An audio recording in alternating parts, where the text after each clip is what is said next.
Good evening and welcome to Gravitas. I'm Palki Sharma Upadhyay. Let's get started.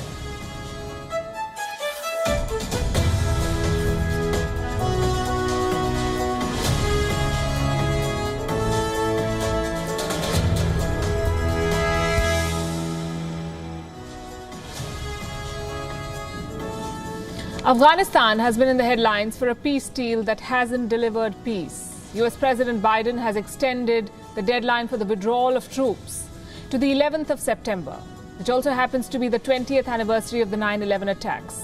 The US Secretary of State Antony Blinken was in Kabul yesterday to discuss the plan. The Taliban said that the American delay in withdrawal has opened the way for them to take countermeasures. They also said that the American side will be held responsible for all future consequences and not the Islamic Emirate, as they call themselves. Where does all of this leave the peace deal? What about the role of the democratically elected government in Kabul? What are the security implications for the region? What does the future hold for the people of Afghanistan? I discussed these issues and more with three leaders today: the foreign ministers of India, Iran, and the National Security Advisor to Afghanistan. As part of the Raisina dialogue held by India's External Affairs Ministry. It's India's biggest summit on geopolitics, and these three leaders spoke about the developments and the implications. Tonight on Gravitas, we'll bring you the highlights. Also on the show, the virus is changing, so is our response. It turns out that you might need a third dose of vaccine, and then perhaps one every year. We'll discuss that. Joe Biden is hosting the Japanese Prime Minister. He's Shia, but he cannot set his own house in order. Another mass shooting has been reported in America. Social media blackout. The government says it won't happen again. We'll tell you why it happened this time. And New Zealand is making a bold move. The government is trying to create a smoke-free generation. Can government stop people from smoking? And should they? We'll bring you that debate. But we begin as always with Gravitas Global Headlines. Hong Kong media tycoon and pro-democracy activist Jimmy Lai has been sentenced to 14 months in prison over one of the city's biggest ever pro-democracy protests in 2019. Lai was arrested under China's national security law. A group representing the ousted civilian government in Myanmar has announced the formation of a national unity government. Prominent pro-democracy leader and member of Suu Kyi's party, Ko Min Ko Naing, made the announcement on Facebook. According to the French junior industry minister, the European Union is unlikely to renew AstraZeneca and Johnson & Johnson vaccine contracts after their expiry, adding that the bloc has not initiated discussions with both the vaccine makers for a new contract. After a 48-year-old woman died in Australia due to blood clots, the country's regulators said the fatality was likely linked to the AstraZeneca vaccine. This is the first such fatality reported in Australia. After the CEO of the Serum Institute of India appealed to US President Joe Biden to lift the embargo on vaccine raw material exports, 10 Liberal senators have urged Biden to back India and South Africa's appeal to WTO in order to temporarily relax intellectual property rules for manufacturing vaccines. India has recorded 217,353 COVID-19 cases in the last 24 hours. The country has reported the highest single-day spike for the 8th day straight. Heavy fighting near the Yemeni city of Marib has killed 96 combatants over the past 2 days, as the Houthi rebels have stepped up their offensive on the government's last northern toehold. Japan is all set to expand quasi-emergency measures to 10 regions as a fourth wave of COVID-19 engulfs the country. The move casts fresh doubts over the Tokyo Olympics. New infections rose to 729 in Tokyo on Thursday, the most since early February. Manchester United are through to the semi-finals of the Europa League for a second successive season after beating Granada 2-0 at Old Trafford. Edinson Cavani scored early in the second leg, and a late own goal secured a 4-0 scoreline on aggregate. United's fellow Premier League side Arsenal also entered the last four with a 4-0 thrashing of Slavia Prague in the second leg in the Czech Republic. Arsenal will face Spaniards Villarreal next, while United take on Italians Roma. 100-meter world champion Christian Coleman has seen his 2-year suspension from the track reduced to 18 months by the Court of Arbitration for Sport. The American had been sanctioned in September last year for 3 missed dope tests in a 12-month period. On appeal, CAS ruled that he had shown a lower level of negligence in missing the 3rd test than determined by the Athletics Integrity Unit. Coleman will still miss this summer's Olympics as his ban only ends in November.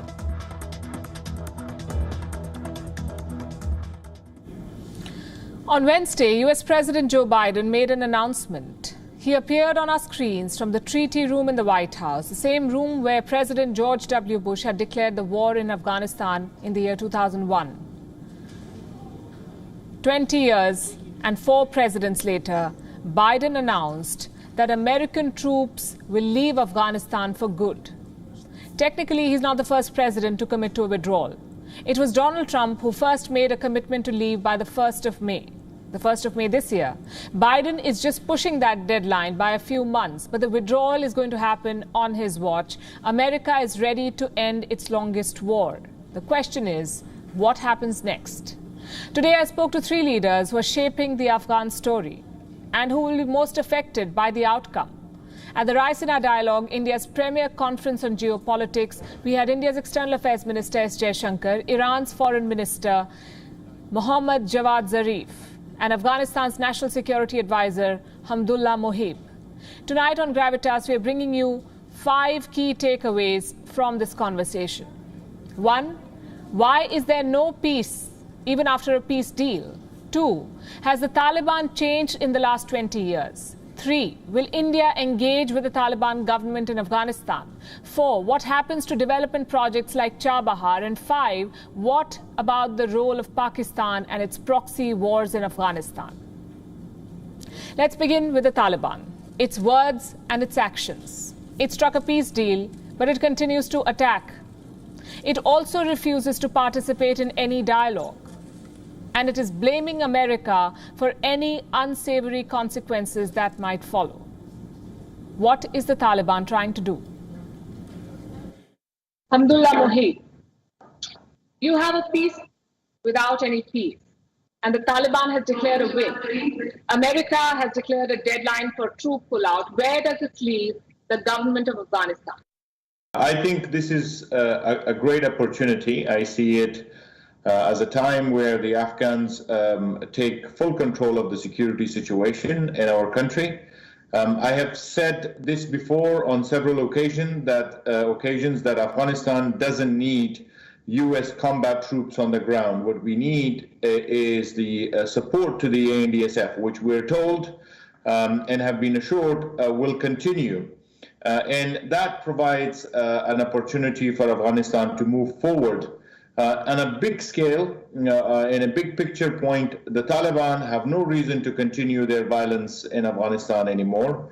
The reasons why they continued are now totally out of the picture, and I think it's time for them to make real peace with the Afghan government and become part of the mainstream political society.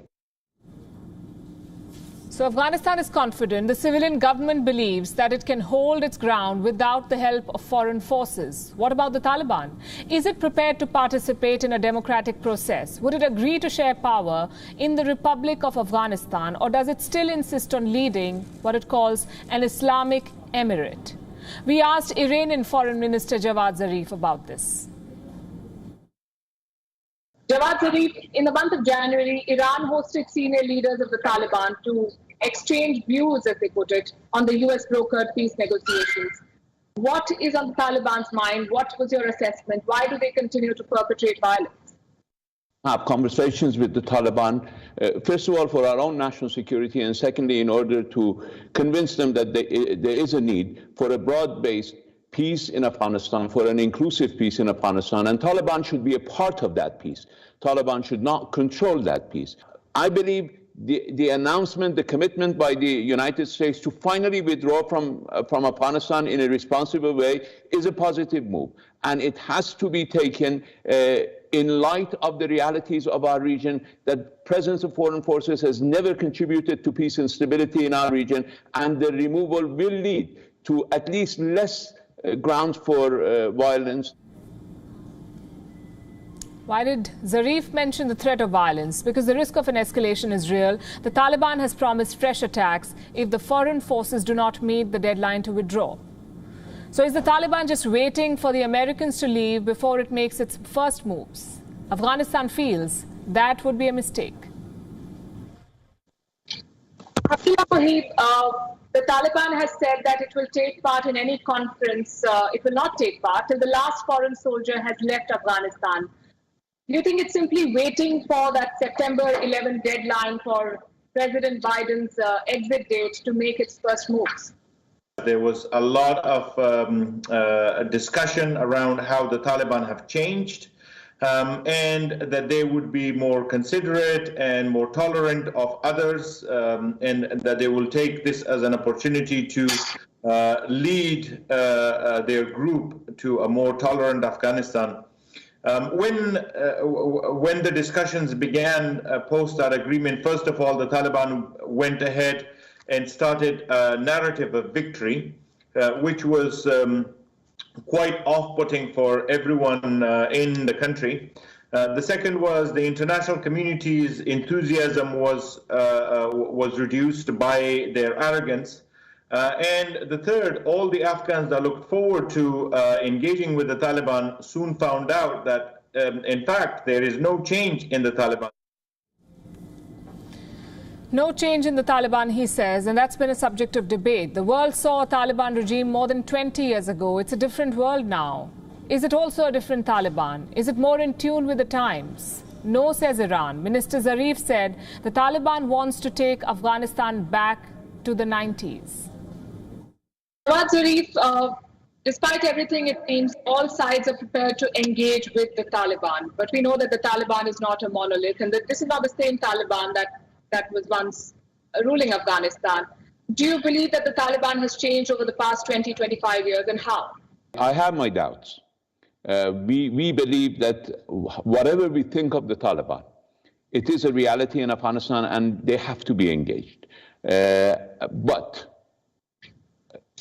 based on democratic terms, not based on anybody's individual self-serving terms. If the Taliban want to go back to the 90s, whether their ideology has changed or not, whether their approach has changed or not, but it is impossible to go back to the 90s. Has the Taliban not changed? India's External Affairs Minister S. Jaishankar was guarded in his response to that question.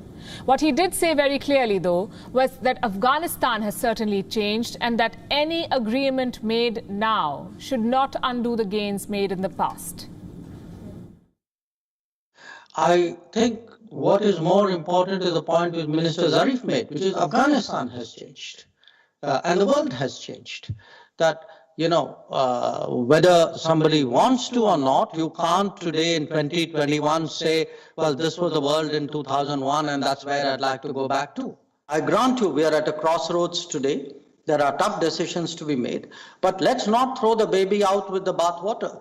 I mean, I think there are some very, very good things which have happened, which are important for the world to recognize, and which is important for the international community today to work to ensure that they remain very much at play. An Afghan-led, Afghan-owned and Afghan-controlled peace process. That's how India would like to see the transition. And India has said this on many occasions. The question is, how will New Delhi enable this? By engaging constructively. The Afghan National Security Advisor told us that this morning he had a conversation with India's National Security Advisor, Ajit Doval. As we prepare for this, I think this forum couldn't come at the right time. so that we can discuss or engage in a public dialogue about the way forward. But also offline, we will be talking to our partners. I spoke to Ajit Doval this morning about the about our views and shared what we think should go and happen as we prepare for this dialogue. India stakes are high. As Minister Jaishankar shared with us, India is running development projects in all 34 provinces of Afghanistan. Dr. Jaishankar, how does India then see the security implications for the region and also for India's developmental efforts in Afghanistan? In the last 20 years, we have demonstrated through our actions and projects on the ground what our real feelings are for Afghanistan. So we believe today that there is goodwill for us, that there is a strong Indo-Afghan friendship. And believe me, we really, really wish the people of Afghanistan well, and we will do whatever is in our power, in our influence, in relationship with other neighbors to ensure that, what is the best interest of the Afghan people is ensured. India's approach has met with criticism too, putting the development of Afghanistan on top, this approach. In a conversation, former US National Security Advisor H.R. McMaster spoke about the fears of Pakistan and how Islamabad needs to maintain influence in Afghanistan because it fears a strategic encirclement by India. Well, Minister Jaishankar said today that there is an attempt to create a misleading narrative around New Delhi's assistance to Kabul. I'm getting a lot of questions from the audience, and since you mentioned a neighbor, let me take these two questions for Dr. Jaishankar. One is that does India have any intentions to open communications with the Taliban, and does it even make sense as long as the Taliban are seen as Pakistani proxies? The second question is, how will India maneuver to facilitate a long-term solution for Afghanistan, leaving behind the bilateral differences with her neighbors? Look, what we will do and not do is not something, obviously, I'm going to discuss in public, not even at the Raisina dialogue. But the situation is evolving, and obviously everybody wants to make the best contribution that they can and shape the outcomes in Afghanistan as positively as they can. So it's something which anybody responsible would consider all aspects of that. Now, the bit about the bilateral difference, there I have an issue, okay? Because I want you to just think back in the last 20 years. What is it we've actually done in Afghanistan? Because somehow, a narrative, I was watching yesterday a program which General McMaster, the former American NSA, was doing out of Stanford University. And he says something to the effect, well, there's a Pakistani fear that the Indians are on that side and there's an encirclement of Pakistan. Let me look at my actions, okay? What do I plead guilty to? I plead guilty to bringing electricity to Kabul. I plead guilty to creating a dam near Herat and allowing agriculture, to creating a parliament in Kabul, to bringing, to doing health clinics, radio stations, building roads, networks. So look at our record. Well, there is no doubt over India's credentials. According to one report, India has given more than $3 billion worth of assistance to Afghanistan since the year 2001, making it the largest donor in the region. Now, China, we know, is entering this game. It weaponizes development politics and projects. It uses these projects to bind countries with debt. So what are China's plans for Afghanistan? We asked this question to the Iranian minister, especially in the context of Chabahar. It's a port project in Iran, the Chabahar port, and India has been developing it. The port opens up a key trading route for India to Afghanistan. It helps India bypass Pakistan to access Afghanistan. It also gives India an entry into Central Asia. Since February 2019, the Chabahar port has handled 123 vessels.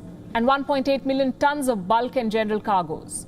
During the pandemic, India used the very same Chabahar port to send 75,000 tons of wheat as humanitarian assistance to Afghanistan. And that should tell you how important the Chabahar port is to Kabul. It could unlock the development of Afghanistan, but for that, the project has to survive regional politics. American sanctions against Iran slowed its development. Now, a recent deal between Iran and China threatens it. What does Tehran have to say about this? Where does Tehran stand on this matter? Listen in. Javad Zarif, your thoughts on the role of the neighbor that Dr. Mohib alluded to. Also, there's another neighbor in the picture. And recently, Iran announced a $400 billion deal with China, considering China's growing ties with Iran and its close relationship with Pakistan as well. Do you see Beijing trying to take a more active role to determine the fate of Afghanistan? And where does that leave projects like the Chabahar port, which are also essential for the development of Afghanistan? Afghanistan is a mineral-rich country. Afghanistan, if we provide Afghanistan with transport and transit opportunities through Chabahar, through elsewhere, to the international markets, then what President Ghani has always called the basically the unofficial economy in Afghanistan will go away. We've made it very clear to our Indian friends, to our Chinese friends, that Chabahar is open for cooperation for everybody. Chabahar is not against China, is not against Gwadar. Chabahar is a place where we can all come together in order to help Afghanistan, to help development and prosperity in the region. India is playing an active role in Chabahar. The Chinese are interested in playing an active role elsewhere in Iran and also in Chabahar. And there is enough for a lot of people to engage, and there is enough in Afghanistan to help promote peace and stability and economic development in the entire region. And finally, we cannot discuss the future of Afghanistan without talking about Pakistan, the country that's driving the conflict in Afghanistan, the country that has supported the Taliban and its proxies. Pakistan's support of the Taliban is no secret. According to one claim, since 2001, the ISI's proxy war has killed more than 124,000 people in Afghanistan, killed. Islamabad, or should I say Rawalpindi's influence with the Taliban, is the reason why Pakistan has a seat at the table. It's also the reason why Afghanistan and India are wary of Pakistan's intentions. Without naming Pakistan, Minister Jaishankar said foreign fighters need to leave Afghanistan. And the Afghan National Security Advisor agreed. He said the blame would fall squarely on one party for any escalation in violence. Hamdullah Mohib, the Taliban has said that it will take part in any conference. It will not take part till the last foreign soldier has left Afghanistan.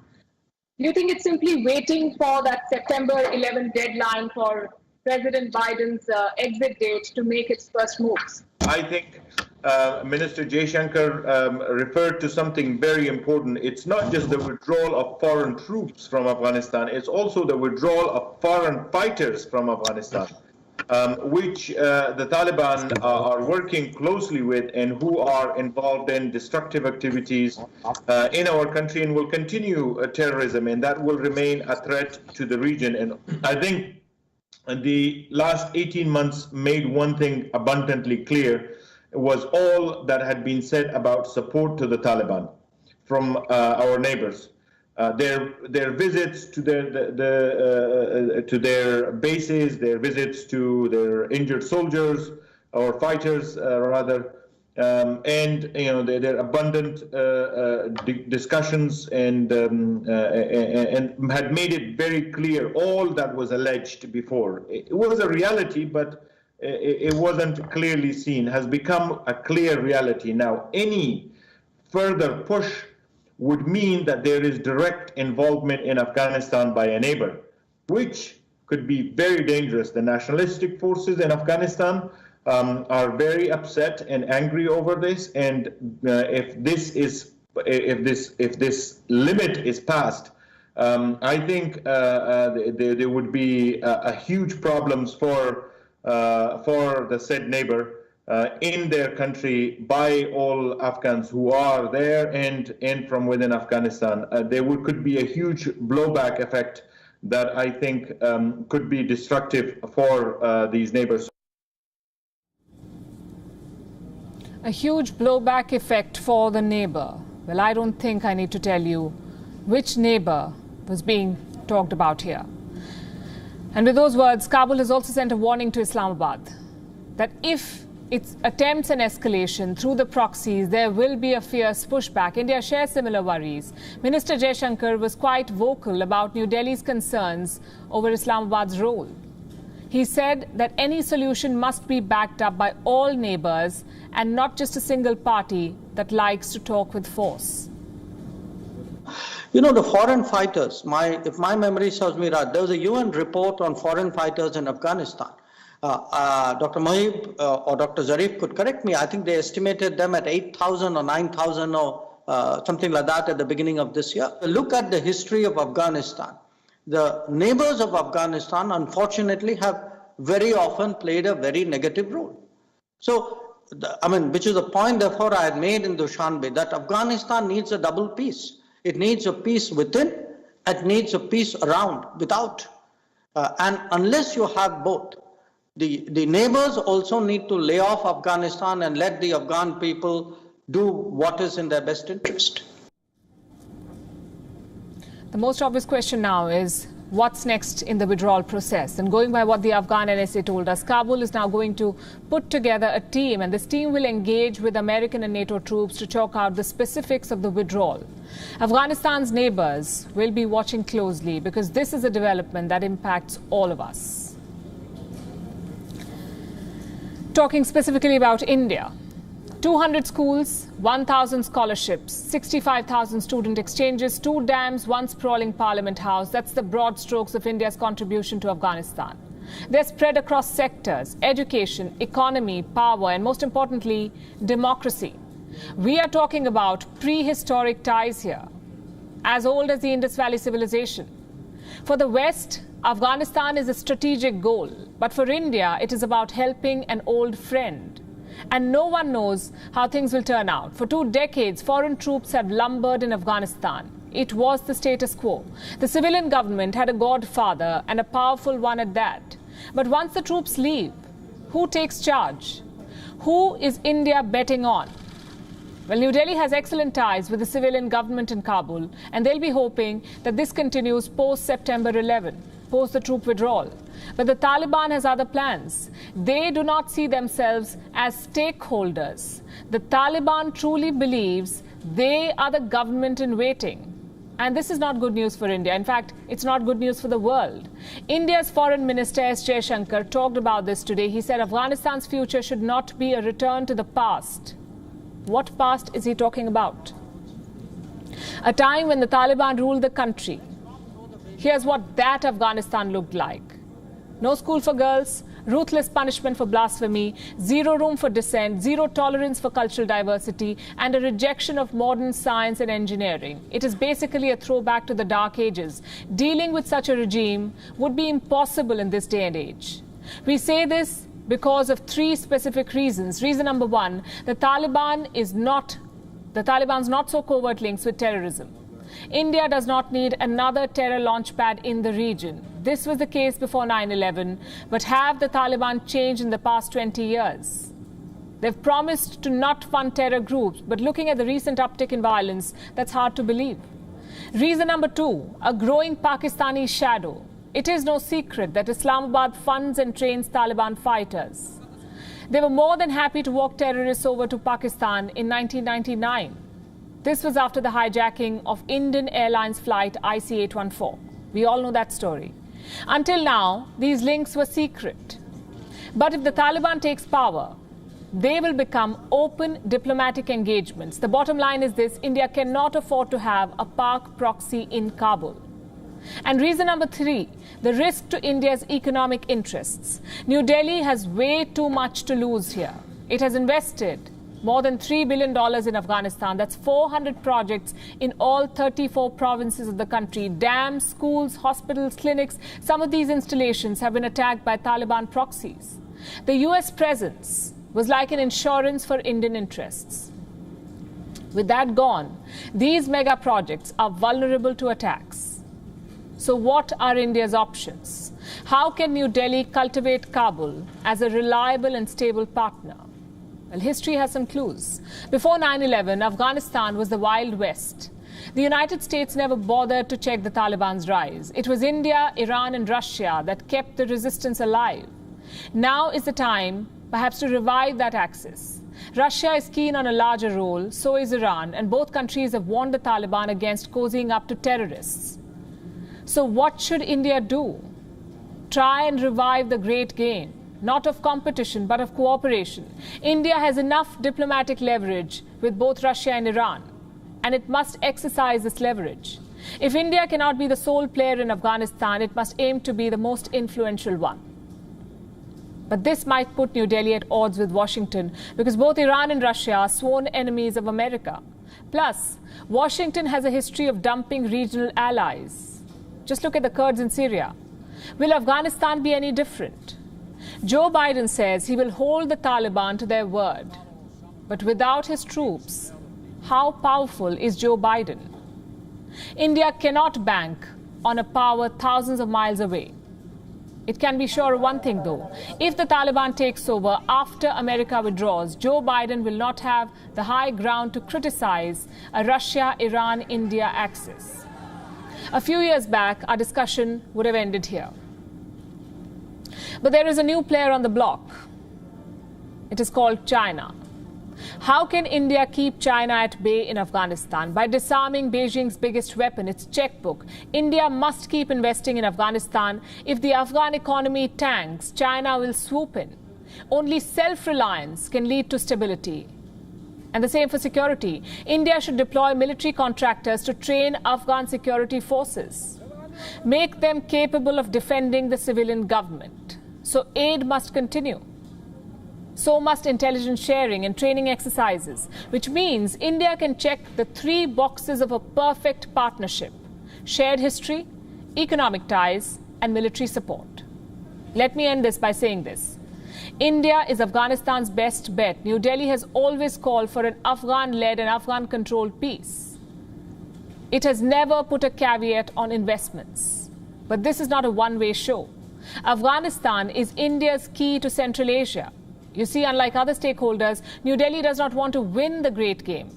It wants to play it on Afghanistan's side.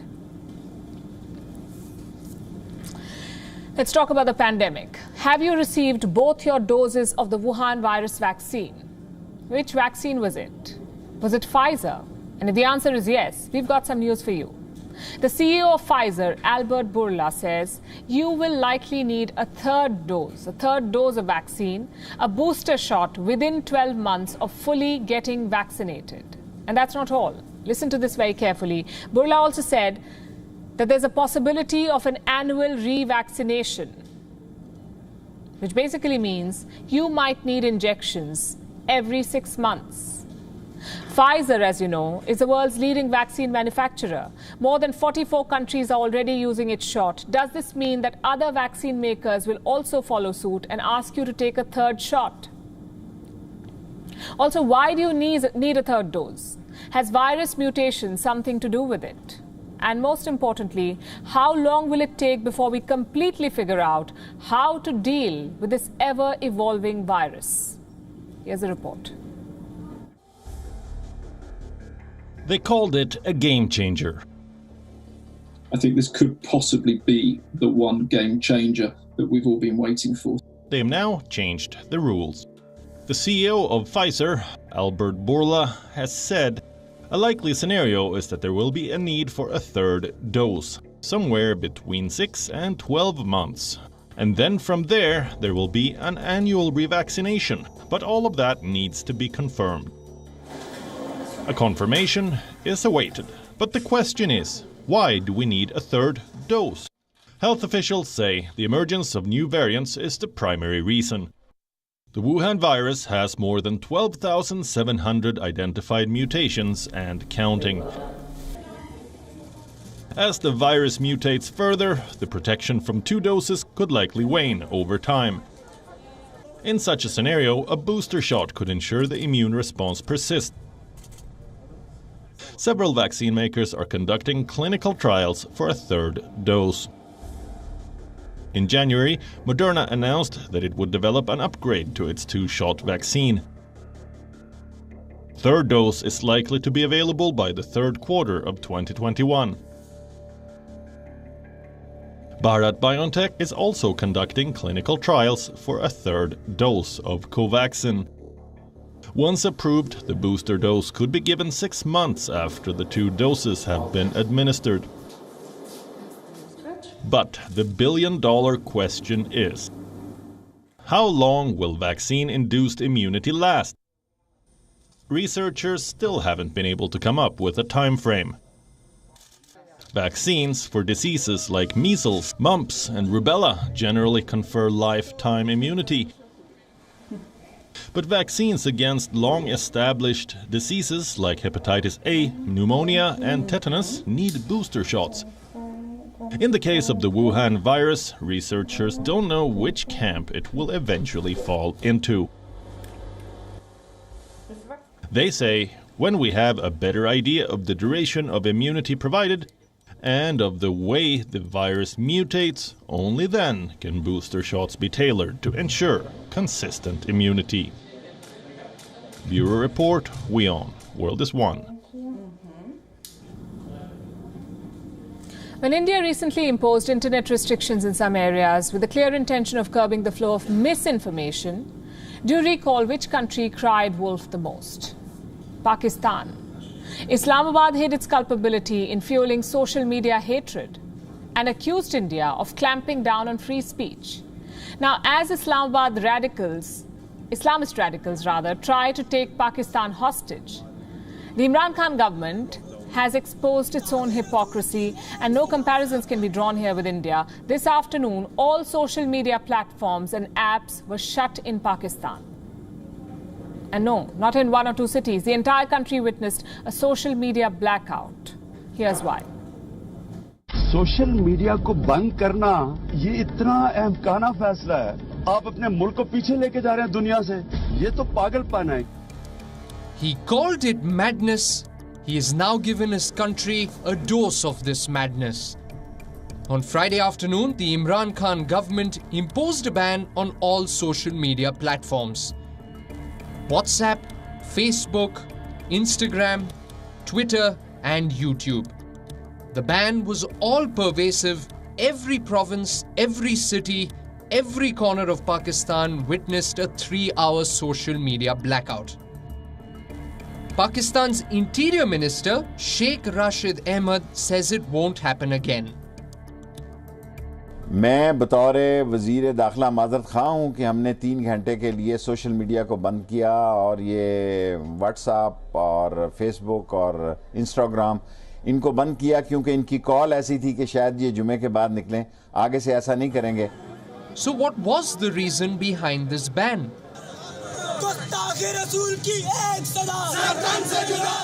Anti-French sentiments that have been festering for months.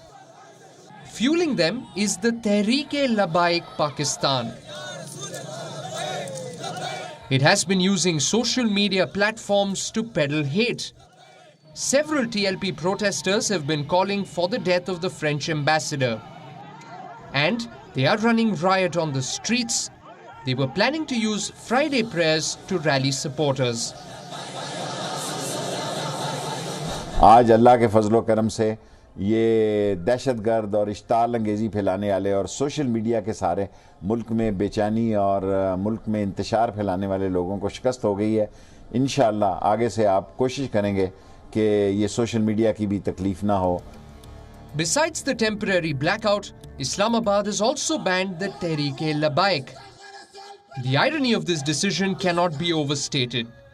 The TLP is no ordinary party. It has always had the secret backing of the ISI and the Pakistan Army. As a tool of political engineering, the Pak Army brought Tehreek-e-Labaik into the mainstream in 2017. They used its far-right fringe leaders to destabilize the Nawaz Sharif government and launch Imran Khan to power. Imran Khan ਨੂੰ ਸਲਾਮ ਵੀ ਪੇਸ਼ ਕੀਤਾ ਹੈ ਤੇ ਮੈਂ ਉਹਨੂੰ खराज तहसीन पेश किया है। मैं अगर मेरे सामने होएगा तो मैं उन्हें सलूट भी मार देंगा। Now the chickens have come home to roost. The Frankenstein's monster that the Pak army created has now become a headache for its puppet Prime Minister. Bureau Report, WION World is One. How do you gauge the proximity between partners? Well, we can look at diplomatic statements, we can look at trade, but even more important is audience. And this has always been the case with American presidents. Who do they meet first after taking office? It's a message of intent, a message of priority. The last two presidents set an interesting trend, a trend that Joe Biden is extending. In 2009, Barack Obama hosted former Japanese Prime Minister Taro Aso. It was the first state visit of Obama's presidency. Donald Trump did not even wait for his swearing-in. He hosted former Prime Minister of Japan Shinzo Abe at the Trump Tower in New York. The two men took to each other instantly. Many rounds of golf and sumo wrestling matches followed. And Joe Biden is not bucking the trend. His first White House guest is Prime Minister Yoshihide Suga of Japan. Suga arrived in Washington on Thursday. He's slated to hold a summit with Joe Biden later today, but his first stop was the Arlington National Cemetery. He placed a wreath at the tomb of the unknown soldier. It was a solemn moment before what promises to be a hectic tour. So what are both sides looking for? Washington needs symbolism and substance. Joe Biden's honeymoon period is almost over. His first 100 days have been tumultuous. Race tensions and the Wuhan virus at home, a stalemate with Iran in West Asia, a brewing conflict with Russia, and a Cold War with China in the Indo-Pacific. Joe Biden needs a win. And he's backing on his Japanese ally. Washington wants Suga to sign off on a statement on Taiwan. But Japan is not too keen. And this is very important. Since the year 1969, America and Japan have not discussed Taiwan. China is a major trading partner, and Suga wants to keep it that way. You see, Taiwan is a difficult balance for Japan. Push too much, and China will roll out the warships. Pull back, and the US will start looking elsewhere. Joe Biden wants an iron ally in the Indo-Pacific. Suga is saying all the right things, but will he go the extra mile on Taiwan? Well, we should know in a couple of hours. There's also a shadow of conflict brewing over this meeting. Earlier today, Russia scrambled a MiG-31 fighter to its southern coast. Moscow says it detected a US spy plane heading towards its border. The MiG fighter escorted the plane out of the region, but Russia denies its airspace was violated. American rivals are testing Biden. He needs his allies to stand up for him, which is why Suga's visit is so important. It was billed as America's comeback, as Joe Biden's big dive into world leadership. But all that fanfare has fizzled out. Suga arrived in Washington with a list of challenges. His country is battling a new wave of the Wuhan virus. There is talk of the Olympics being delayed again, and if that happens, Japan could lose $3 billion. And then there's the Fukushima row. Suga has signed off on releasing the contaminated water into the sea. And not everyone is happy with the decision. He's facing pressure from United Nations, from environmentalists, and also from local fishermen. What about Joe Biden? How is he faring? He would argue that his list of challenges is longer. America is tackling 3 viruses: racism, mass shootings, and the one from Wuhan. There seems to be a shooting rampage every day. The latest one was in Indianapolis. A lone gunman shot 8 people, then turned the gun on himself. There have been 147 mass shootings in Biden's presidency, 147. He wants to change the gun laws, but the Republicans are having none of it. So a long, drawn-out battle awaits him in Congress. It is the same story for Biden's infrastructure bill. Republicans say it is too expensive, so Joe Biden is headed for a season of logjam. And do not forget, he is staring at a defiant Putin in eastern Ukraine. Prime Minister Suga's visit comes with a world of opportunities. There's scope for progress in Taiwan. Japan could join American sanctions against Beijing. It could also take part in naval drills in the South China Sea. But both leaders have their tasks cut out at home. Domestic support and stability are key to an assertive foreign policy, and we know that.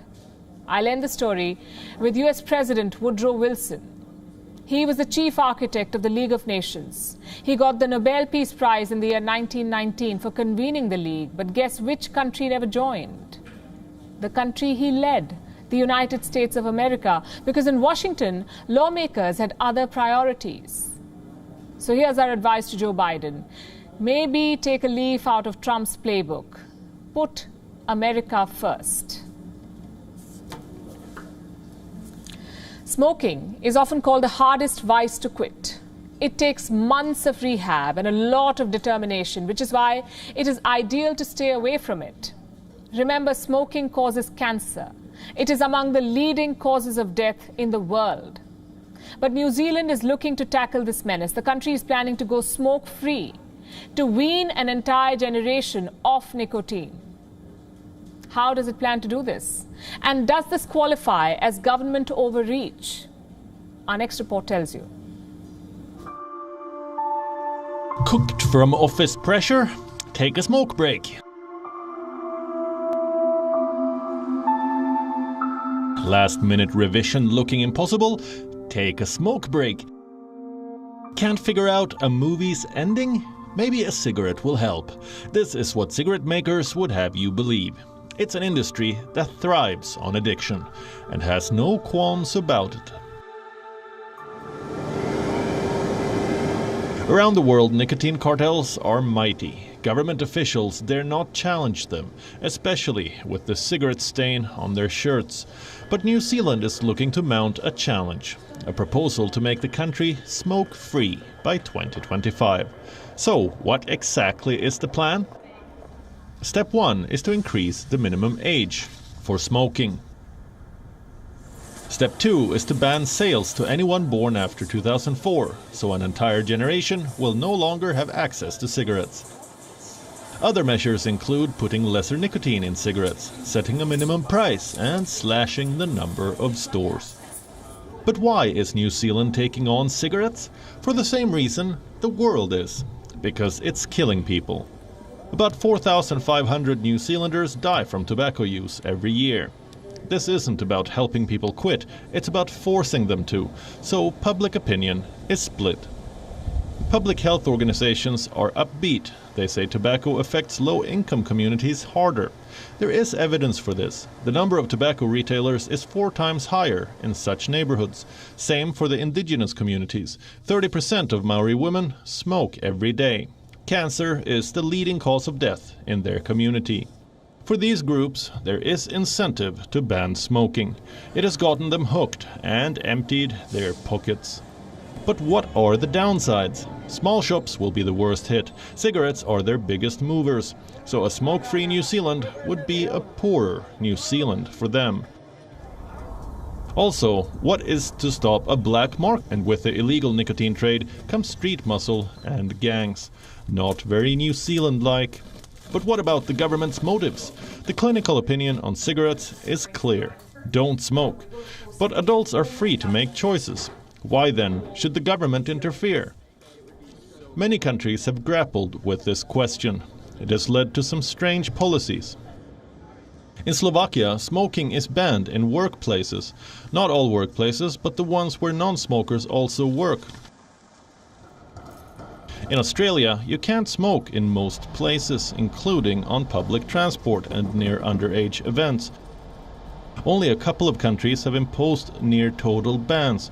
Bhutan and Turkmenistan are the most cited examples. In both places, there is a thriving parallel market. So, what's the final word? Should governments be snatching away your cigarettes? New Zealand recently held referendums on 2 key issues. The Kiwis approved euthanasia and rejected marijuana. Weaning humanity off tobacco is desirable, but as in most cases, consent is of utmost importance. Bureau Report, WION, World is One. In India too, smoking is banned in all public places. But the thing about laws is that they tend to be broken. Let's see how New Zealand fares in this new initiative. We'll wrap with that, leaving you as always with Gravitas Images. Thanks very much for watching.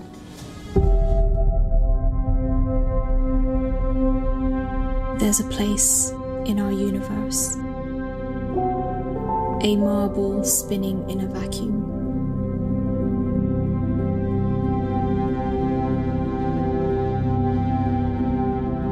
It contains